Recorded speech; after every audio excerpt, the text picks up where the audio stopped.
Le titre que j'avais choisi vient d'une intuition d'un théologien qui a écrit en 79 « Le chrétien de l'avenir sera un mystique ou ne sera pas ». On pourrait dire que cette expression qui parlait de l'avenir était déjà actuelle pour 100 ans. Donc imaginons aujourd'hui où on est mystique ou on n'est pas. Il n'y aura pas de christianisme. Il explique après le pourquoi de cette réflexion, mais je vais le laisser de côté pour nous demander, mais pourquoi cette question si radicale Pourquoi, par exemple, dans les siècles passés, c'était possible d'être des chrétiens de tradition chrétienne, de apprivoisement ponctuel à l'Église, et les choses marchaient, pas pour des décennies, mais pour des siècles. Pourquoi les choses ont changé? Je vais le dire avec un exemple. En fait, en parlant avec Isée, j'ai compris qu'il faudrait être dans une voie moyenne entre pas une leçon académique et pas un témoignage trop... en italien, on dit all'acqua di rose, trop léger. Donc je cherche de alterner entre culture et réalisme, des exemples concrets. C'était, je pense, en 2016, en Italie, d'où je viens, et j'avais une conférence dans un petit pays, dans un petit village, qui s'appelle Zollino. Et chaque fois que je me déplaçais, je cherchais un peu de m'intégrer dans le contexte où je suis. Alors, le prêtre de la paroisse avait invité les catéchistes pour me connaître. Et la question qui me semblait évidente, quel est le pourcentage des enfants qui sont envoyés au caté? Alors, je cherche de simuler le mouvement des têtes de toutes les catéchistes. Ils m'ont regardé comme ça pour dire « mais c'est quoi cette question? On ne comprend pas ». Et la réponse de presque toutes était « tout le monde ». Donc, en Italie, où il y a différents contextes religieux, il n'y a pas une seule Italie, il y a plusieurs Italies, il y a des gens qui vivent dans des cités séculières et des gens qui vivent dans des lieux où on est chrétien pour être citoyen. Alors, vous le savez bien, et vous le savez beaucoup mieux ici en France, que ce n'est pas le cas, même dans les petits villages, je pense. Et cela répond un peu à la question, pourquoi c'était possible dans une époque d'être un chrétien niveau léger et continuer quand même à l'être, et pourquoi ce n'est plus possible, ou presque plus possible aujourd'hui. Et je voudrais présenter cela avec l'autre exemple, en citant un poète prix Nobel, Seamus Heaney. C'est un poète irlandais, et dans un poème qui est intitulé en latin, et c'est aussi indicatif, in illo tempore, dans ce temps-là. C'est le in illo tempore avec lequel commence la lecture des évangiles du jour, si on le faisait en latin. Donc, j'ai cherché de traduire un peu DeepL, un peu moins. J'ai cherché de rectifier la traduction de DeepL, mais c'est un poème que vous pouvez trouver en ligne. Je pense que quelqu'un parmi vous est très bien en anglais, n'est-ce pas?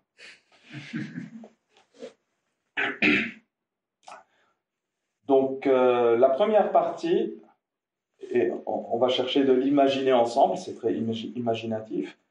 Le grand missel s'étalait et pendait des rubans soyeux, d'émeraude, de pourpre et de blanc aqueux. Intransitivement, nous assisterions, nous confessions, nous recevions. Les verbes nous assumaient, nous adorions. Et nous levions les yeux vers les noms. La pierre d'autel était l'aube et l'ostensoir midi. Le mot rubrique lui-même était un coucher de soleil injecté de sang. Avant de poursuivre le poème, je voudrais commenter un petit peu quelque chose. Ce fait de missel qui est étalé, qui est ouvert et il est pratiqué. Ce n'est pas un missel qu'on range chaque soir par peur des voleurs d'hôtels, etc. Et la vie de ce jeune, donc il parle de son enfance, était autour de la liturgie de son église et c'était la normalité. La poésie touche chacun à sa manière, mais ce qui me touche ici, nous levions les yeux vers les noms, vers les paroles. Les paroles disaient quelque chose. Et j'ai eu l'expérience, quelquefois, de faire des cours à un public pas homogène, donc pas à des séminaristes ou des communautaires qui font des cours de théologie pour se préparer à un ministère. Et je voyais que les mots parlaient à quelqu'un qui bougeait la tête, qui était en syntonie, et pour d'autres, c'était « Oh là là, je voudrais valider cet examen et disparaître ». Parce que les mots ne disaient rien, le concept, l'expérience. J'ai même interrogé quelqu'un qui venait d'un contexte ultra sécularisé, parce qu'au début, il était comme choqué. Vous voyez l'homme, le cri du mur. Donc il était comme ça, mais sans la bouche ouverte. Et après quelques temps, je lui demandais, mais qu'est-ce qui s'est passé? Vous êtes un peu plus serein maintenant. Il dit, mais vous parliez de quelque chose qui ne me disait absolument rien. Mais ce qui était plus scandaleux, qu'il y avait quelqu'un qui me comprenait. Donc pour lui, Dieu, l'âme, le sens religieux, il avait une intériorité sécularisée. Et c'est ça qui est grave. Donc la société séculière, elle existe depuis le christianisme, on peut dire. Certains théologiens disent que la société séculaire, c'est quand le christianisme a dédivinisé le monde. Donc on n'est pas, hanté par les divinités. Le monde est monde, il n'est pas Dieu. Donc on a contribué à cette sécularisation. Mais la sécularisation de la conscience, c'est un phénomène plus récent. Certains théologiens parlent d'une première, on n'est plus à la première génération, c'est depuis quelques ans, une première religion incrédule, une première génération incrédule. Ce qui n'était pas le cas d'avant. Si on voit l'histoire de l'athéisme, c'était souvent un phénomène individuel, d'un petit groupe, d'un petit courant de pensée, mais ce n'était pas un phénomène, ce n'était pas la majorité. La deuxième partie du poème parle de lui comme un vieillard. Aujourd'hui, je vis près d'une baie célèbre, où les oiseaux de mer crient aux petites heures. Alors c'était la partie la plus difficile à traduire, comme des âmes incrédibles, mais ce n'est pas incrédible, incredible souls.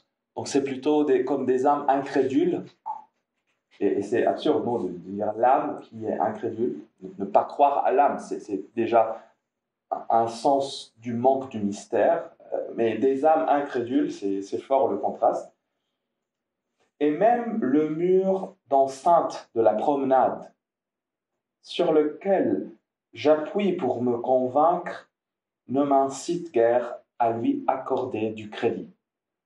Je ne sais pas pour vous, mais c'est trop fort comme image. Donc imaginez ce vieillard qui a besoin du mur pour marcher, pour vivre le concret, mais il cherche de trouver quelques éléments de foi, pour ceux qui connaissent le langage de la foi. Alors je ne pense pas qu'il a pensé à tout cela, mais probablement oui. Mais en hébreu, foi, croire, aman, le amen qu'on a importé dans nos langues, ça dit la stabilité, ça dit la solidité, ça dit tous ceux qu'ils cherchent dans ce mur de la promenade, ils cherchent de le toucher fort pour croire à quelque chose, pour avoir une stabilité dans ce monde liquide, mais il n'arrive même pas à donner du crédit. Et c'est toujours le même mot en latin de credo, creditum, credit. Il n'arrive pas à donner sa foi même à ce mur. Donc voilà, c'est un peu tragique, c'est un peu extrême, mais c'est ça la force de la poésie, qui cherche de manifester un contraste que peut-être votre génération n'a pas vécu. Vous êtes né dans un monde séculier. Certains parmi vous sont des convertis, certains sont des cathos depuis le ventre de maman. Mais il y a cette expérience que ceux qui seraient les millénaires, non pas millénaires, millennials, comment vous dites en français? Millennials, ok. Les millennials comme nous, parce qu'on serait millennials, tu le sais? Je ne le savais pas. Ouais. Les millennials, c'est ceux qui sont nés en 2000. Non, ceux qui sont nés entre 80 et 2005. Ah oui. Ouais, c'est nous, mon cher. Et moi, je ne savais pas.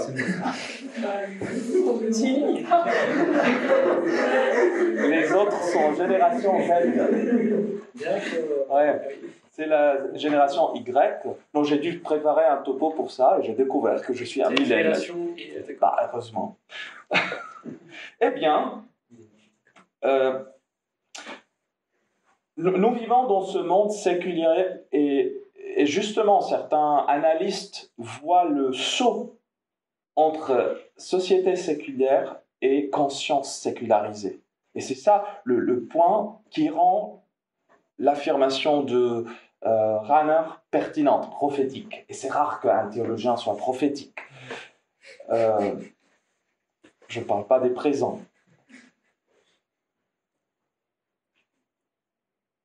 Donc, je veux poursuivre la citation de Rahner avec vous pour comprendre ce qu'il entend avec mystique, parce que quand on parle de mystique, et peut-être c'est pour cela ça n'a pas attiré les autres, on pense aux phénomènes bizarres, à la stigmatisation, des choses un peu cruelles. Pour lui, la proposition est tout à fait exacte si par mystique on entend non pas des phénomènes étranges, parapsychologiques, mais une authentique expérience de Dieu au cœur de l'existence. Une authentique expérience de Dieu au cœur de l'existence. Il le dit dans un autre texte parce qu'il reprend cette affirmation en plusieurs lieux.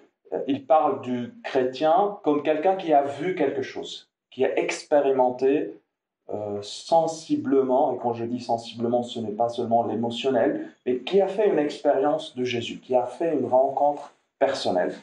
Et c'était un peu le charisme de Rahner d'être un travailleur qui fait une mystagogie de l'intériorité, qui permet de parler de Dieu en préparant le terrain humain pour faire cela.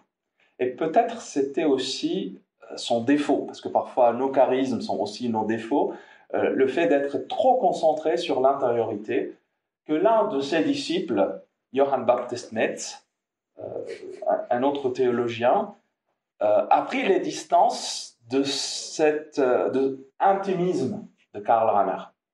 Parce que Rahner, justement, cherchait de trouver l'expérience du divin dans l'expérience anthropologique, mais son disciple disait, oui, c'est le christianisme, mais ce n'est pas tout le christianisme.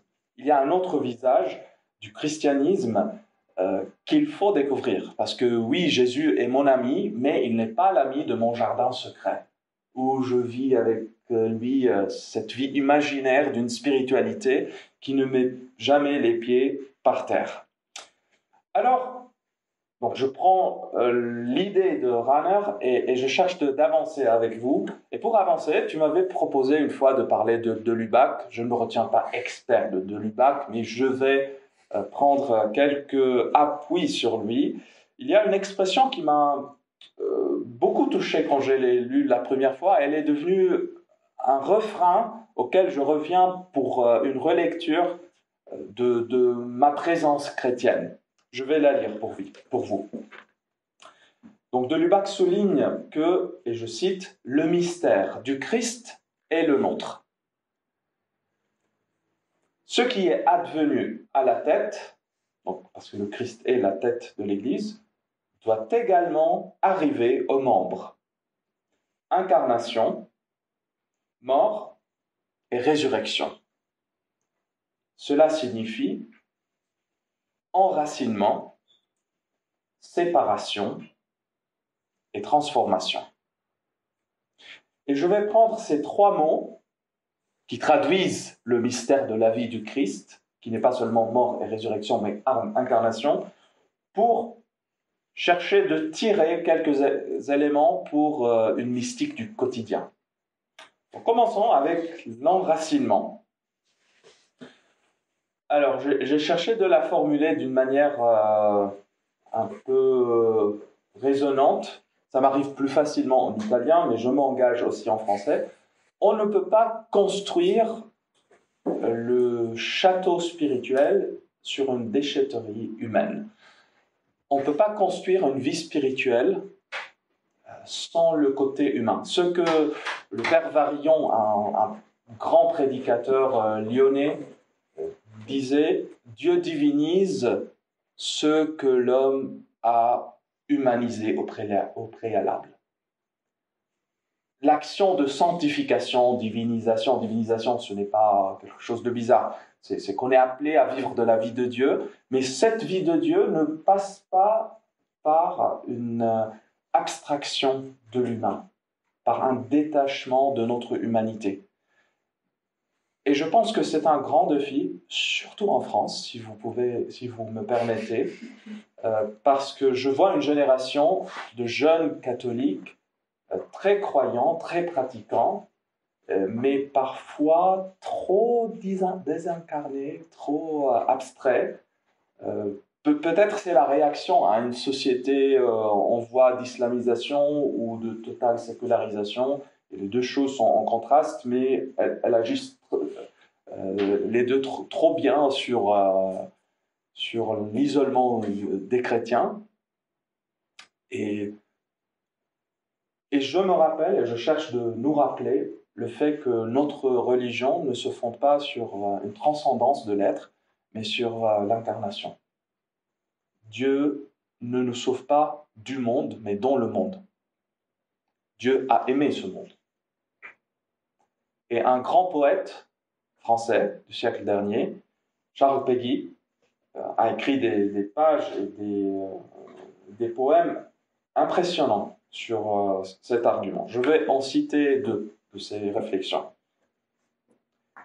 Il ne suffit pas d'abaisser le temporel pour s'élever à la catégorie de l'éternel. Il ne suffit pas d'abaisser la nature pour s'élever à la catégorie de la grâce. La grâce, ce n'est pas la non-nature. Le spirituel, ce n'est pas le non-corporel. Il ne suffit pas d'abaisser le monde pour accéder à la catégorie de Dieu. C'est trop fort, parce que parfois, la découverte de la spiritualité peut passer par nos crises d'adolescence. On se sent insécure dans la société, dans notre corps, etc. Et le spirituel devient le refuge contre la vie. Et Péguy, un grand converti, et les convertis parfois, ils ont les yeux très perçants pour être distraits par les faux dévots, est prophétique en cela. En fait, dans un autre texte, il écrit contre les faux dévots, parce qu'ils n'ont pas le courage d'être du monde, ils croient qu'ils sont de Dieu. Parce qu'ils n'ont pas le courage d'être d'un des partis de l'homme, ils croient qu'ils sont du parti de Dieu. Et parce qu'ils n'aiment personne, ils croient qu'ils aiment Dieu. Ça doit nous interroger.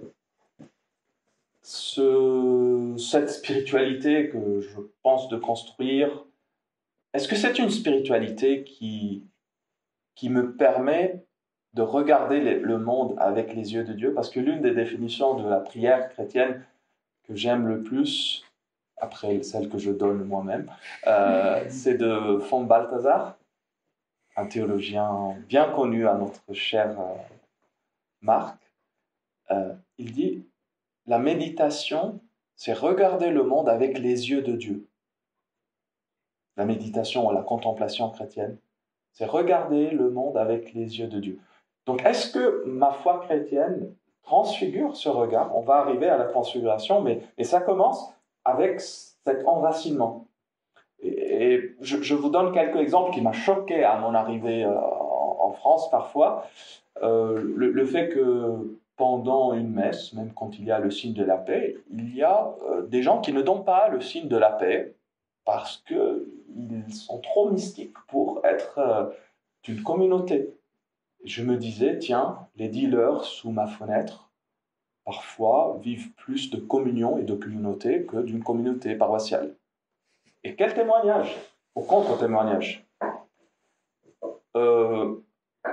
Par contre, et je donne un exemple à cet égard, je regardais une vidéo sur YouTube une fois d'un prêcheur protestant qui raconte comment l'hospitalité, l'accueil est un lieu d'évangélisation. Et ça m'a fait penser que, oui, la beauté de la liturgie, ça a converti la Russe de Kiev. Il y a la légende comment Kiev a choisi la religion orthodoxe. Et c'est que la liturgie était tellement belle que les émissaires du roi ne savaient pas s'il était sur la terre ou au ciel. Il y a ça, mais il n'y a pas seulement ça. Il n'y a pas que ça.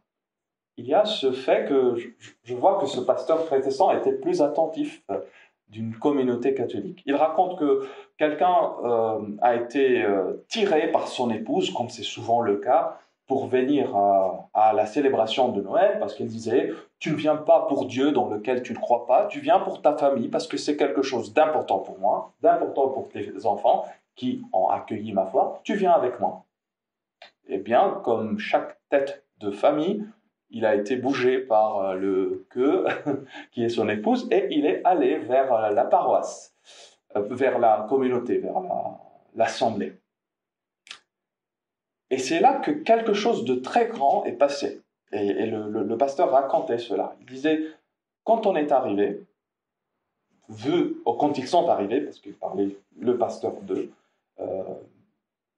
ils n'étaient pas là comme des chiffres dans un contexte nombreux, même si c'était une méga church. Mais quelqu'un a noté cette nouvelle famille et est allé accueillir. Ils ont vu qu'il y avait des enfants. Ils ont cherché immédiatement de trouver la partie de la liturgie, la manière que cette liturgie pouvait être adaptée pour ces jeunes enfants.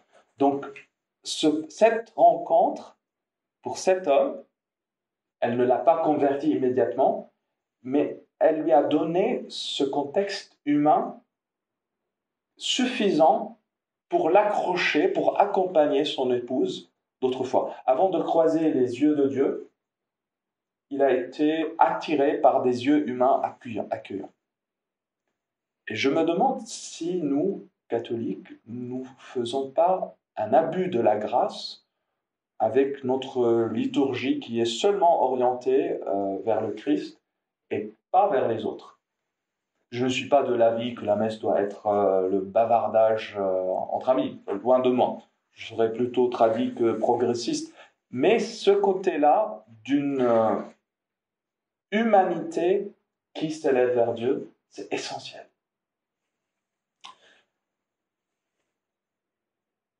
Un autre côté de la vertu de enracinement est celui de la tempérance. Je suis un lecteur des Pères du désert qui pouvaient être les extrémistes de la pratique de la foi, mais seulement pour une lecture superficielle. Parce que pour eux, par exemple, la plus grande vertu, parmi les plus grandes vertus, il y a la tempérance. Et dans la collection des apophthegmes de ces pères, il y a les apophthegmes qui commencent avec le plus grand parmi ces pères, quand il y a un apophthegme de lui, de saint Antoine du désert, que vous allez visiter samedi. Et il dit, bon, je l'avais cité, certains ont brisé leur corps à force d'ascèse, parce qu'ils faisaient beaucoup de jeûnes, beaucoup d'ascèse, beaucoup de veille la nuit. mais leur manque de tempérament, de modération, les a éloignés de Dieu. Leur manque de discernement, selon les traductions, ça dépend. Essentiellement, cette tempérance, cette pratique qui cherche de vivre une vie humaine saine pour être une vie spirituelle saine et à long terme. Pour vivre la vie spirituelle, pas comme une course de 100 mètres, mais comme le marathon d'une vie. Parce que c'est facile d'être sympathique pour 30 minutes, d'être un rigoureux spirituel pour 2-3 ans après la conversion, mais vivre une conversion de 30 ans, 40 ans, c'est là le gros défi. On a besoin de la grâce de Dieu, mais aussi, et c'était la sagesse de ces pères du désert, de cette tempérance. Et je sais que les concepts arrivent mieux avec une histoire. Il y a une histoire de Saint Antoine qui raconte comment un jour, vu qu'il était très connu, Saint Antoine, il était l'étoile du désert, comme on dit dans l'une de ses litanies, au moins en Orient. Et un homme est venu dans le lieu où il vivait, appelons-le monastère, même si ce n'était pas vraiment un monastère, c'était une collection de cellules de moines qui vivaient autour de là-bas, de leur maître. Et le soir, après avoir mangé avec eux, il est resté pour la récréation. Et il a vu que le grand Antoine du désert rigolait avec les moines. Il était ultra scandalisé. Alors, vu que les pères du désert avaient le don de la cardiognosia, la connaissance du cœur, il avait compris que cet homme était scandalisé par ce fait que Antoine faisait quelques blagues. Alors, vu qu'il était chasseur, il lui a dit « Eh bien, monsieur le chasseur, mets une flèche dans ton arc et bande-le. » Il fit ainsi. Le vieillard reprit « Bande-le encore » et le banda. Le vieillard lui dit encore « Bande-le ». Le chasseur lui répondit « Si je bande trop mon arc, il se casse. » Le vieillard lui dit alors « Ainsi en va-t-il dans l'œuvre de Dieu. Si nous tendons les frères outre mesure, ils se briseront vite. Il faut donc de temps en temps condescendre aux frères. » Alors il a parlé des frères, mais il doit parler aussi de lui. Ayant entendu ces paroles, continue le récit, le chasseur fut pénétré de componction. Grandement édifié par le vieillard, il partit. Quant aux frères, ils s'en retournèrent chez eux fortifiés. Donc voilà, cette modération, cette humanité de ce grand homme spirituel était nécessaire pour sa vie, pour la vie de ses frères, et édifiante pour quelqu'un qui veut être radicalement chrétien d'une manière artificielle, exagérée, désincarnée. Mais ça suffit avec la première partie, l'incarnation. Arrivons à la séparation, parce que parfois on prêche un christianisme tellement humain que le côté du vrai Dieu, de Christ, est oublié. Et c'est le côté de séparation, c'est le côté du scandale du christianisme, et je vais le présenter surtout avec Henri de Lubac, parce que récemment je suis tombé sur ce texte qui m'a beaucoup parlé. Il y a une collection de petits pensées d'Henri de Lubac qui s'appelle Paradoxe, et qui est thématique, et c'est le chapitre sur l'adaptation. Et il dit, on se demande comment être adapté. Il faut d'abord savoir comment être. Parfois, on a tellement le souci de dire comment dire le christianisme, comment dire notre foi aujourd'hui, parce que peut-être c'est un peu démodé, il faudrait le dire autrement, et ce autrement devient un autre christianisme, et pas le même christianisme. Il continue sur l'adaptation en disant « L'adaptation trop recherchée ne peut aboutir qu'à l'actualité de la mode. » Et vous savez bien que la mode passe rapidement. J'ai l'impression qu'elle passait rapidement même au temps de Lubac. elle est toujours superficielle et, au surplus, elle vient toujours en retard. Il ne s'agit pas d'abord d'un comment présenter, mais d'un comment voir et d'un comment penser. Donc il insiste sur ce vécu chrétien avant de la communication de ce christianisme. Alors, je ne veux pas exagérer avec les lectures, parce que je sais que c'est ennuyeux parfois, mais il donne un exemple qui m'a fait rire quand je l'ai lu, parce qu'il a lu dans un questionnaire une citation biblique, bienheureux évangélique, bienheureux ceux qui sont doux, suivie par cette question. Comment cette béatitude peut-elle être adaptée au temps présent où les violents étendent leur domination sur la terre? J'aimerais en dialoguer avec vous avant de vous lire le commentaire vénéneux de Lupac. Qu'est-ce que vous pensez de cette question? Qu'il y avait des violents aussi au temps de Jésus. Ah voilà. Il disait, mais l'auteur de la question, penserait-il vraiment qu'au temps du Christ, les doux l'emportaient plus naturellement qu'aujourd'hui sur les violents? Comme si l'évangile était tellement facile, naturel, logique pour son temps, et c'est seulement aujourd'hui que l'évangile est bizarre. C'est seulement aujourd'hui que les choses que Jésus dit sur celui qui te frappe d'ici, là, parce que tout le monde, au temps de Jésus, ah oui, il faut tourner le... Alors, venant du Moyen-Orient, je vous assure, si c'est un peu naturel ici, c'est absolument innaturel là. Le sang est plus en feu. Vous le savez bien aussi par rapport. Donc, ce que je voudrais dire par ça, c'est que l'évangile est scandaleux. Il est folie, il est illogique pour certaines choses, même si, pour ceux qui entrent en profondeur dans l'évangile, trouvent la vraie logique de la vie humaine. Donc cette folie de Dieu qui est plus sage de la sagesse du monde. Mais ça n'arrive pas comme ça en regardant l'évangile de l'extérieur. Il faut vivre quelque chose avec le Seigneur. Il faut vivre à l'intérieur de ce cheminement pour en comprendre quelque chose. Et c'est pour cela qu'il y a une séparation.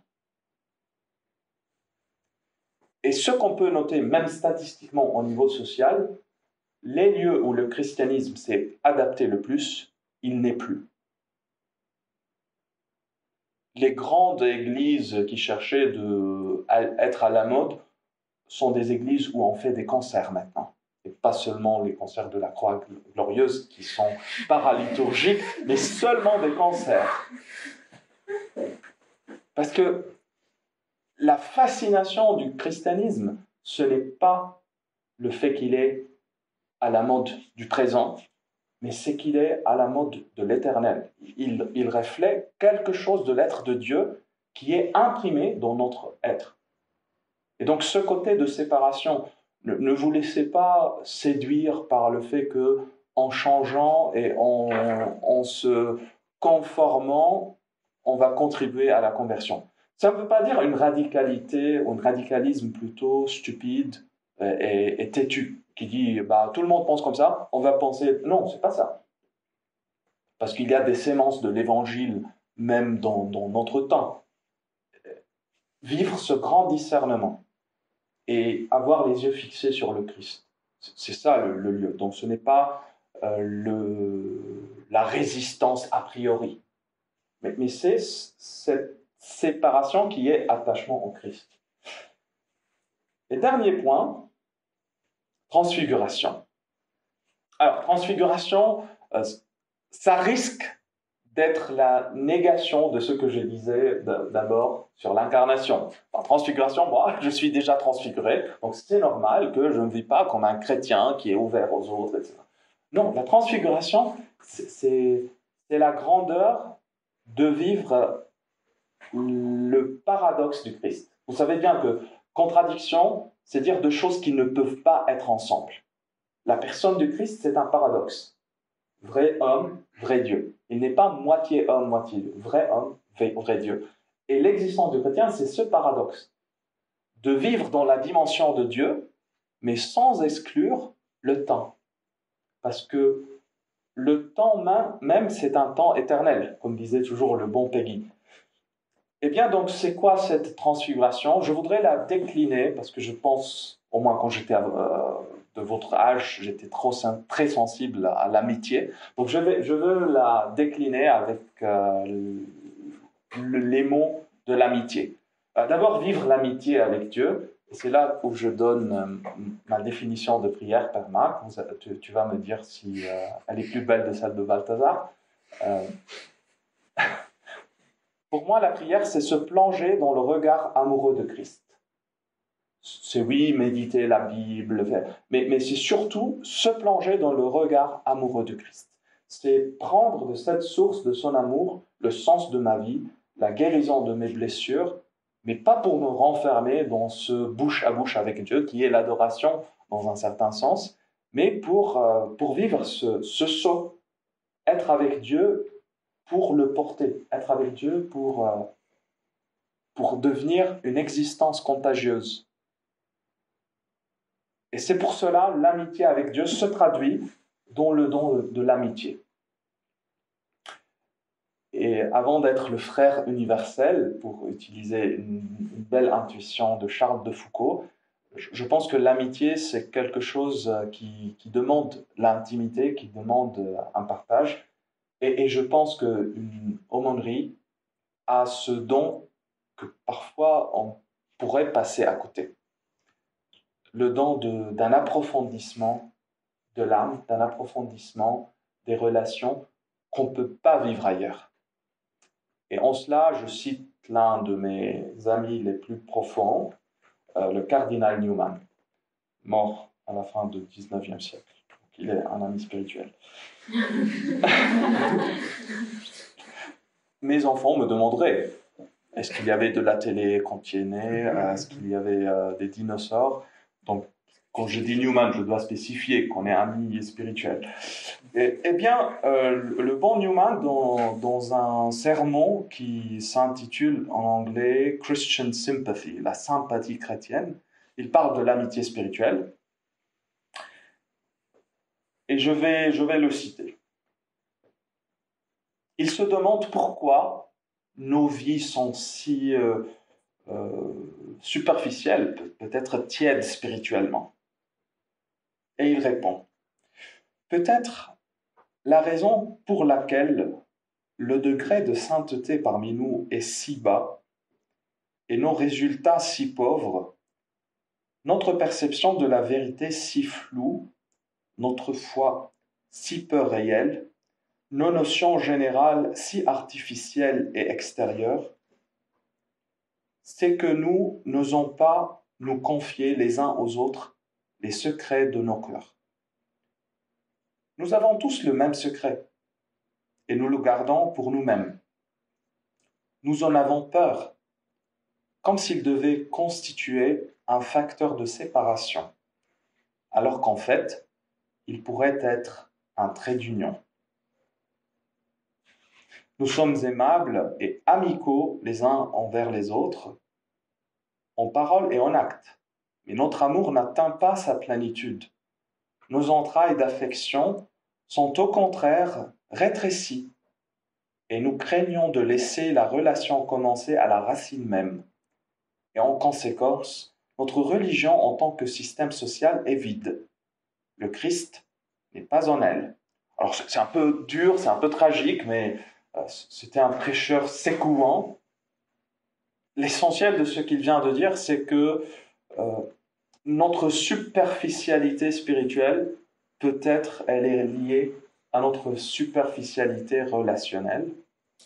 Donc, nos dialogues, souvent, et je peux dire que ça pourrait être la vie en couple, la communion, plutôt que la communion, il y a la communication et les communications de service, si le mot existe en français. Moi, en italien, quand on dit communication de service, c'est dire toi tu achètes ça, moi je jette la poubelle, toi tu accompagnes les enfants. Donc voilà, le dialogue devient cette chose très pragmatique de gérer la machine qui est la famille ou de gérer le groupe. Et l'amitié spirituelle, elle est rare. mais elle est l'un des grands dons. J'ose parler de sacrement sans ajouter un 8e sacrement, mais pourquoi pas? Parce que c'est une espèce de nuptialité totalement spirituelle qu'on peut vivre avec certaines personnes avec lesquelles il y a ce ADN spirituel. Eh bien, je répète, parce que c'était une observation que je faisais, qu'on a beaucoup plus pour être en communion spirituelle des dealers, même s'ils font ou permettent des expériences mystiques à leur public. On a quelque chose de très beau à partager. La condition, c'est de trouver un grand équilibre entre le château intérieur, ce dont parle Thérèse d'Avila. Probablement vous avez eu quelques présentations, ou non pas eux, les femmes. Ils ont eu une présentation de Thérèse d'Avila.